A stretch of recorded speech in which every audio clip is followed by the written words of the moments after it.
ବନ୍ୟା କାହାକୁ ଘରଠାରୁ ଦୂରେଇ ଦେଇଛି ତ କାହାକୁ ପରିବାର ଠାରୁ ଦୂରେଇ ଦେଇଛି।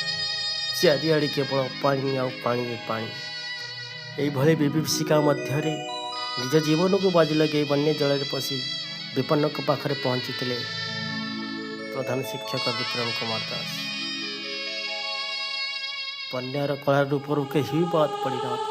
ପ୍ରକୃତି ଯେତେବେଳେ ତା'ର ପ୍ରଳୟକାରୀ ରୂପ ଦେଖାଏ ସେତେବେଳେ ତା କବଳରୁ ବଞ୍ଚିବା ବହୁତ କଷ୍ଟକର ହୋଇଥାଏ। ମାନବିକତା ପରିଚୟ ଦେଇ ବନ୍ୟା ବିପନ୍ନଙ୍କ ପାଖରେ ପହଞ୍ଚିଥିବା ଏ ବ୍ୟକ୍ତି ଜଣକ ହେଉଛନ୍ତି ପ୍ରଧାନ ଶିକ୍ଷକ ବିକ୍ରମ ଦାସ। ବିପଦ ସମୟରେ ମାନବିକତା ଦେଖାଇବା ସତରେ କେତେ ଯେ ପ୍ରଶଂସନୀୟ।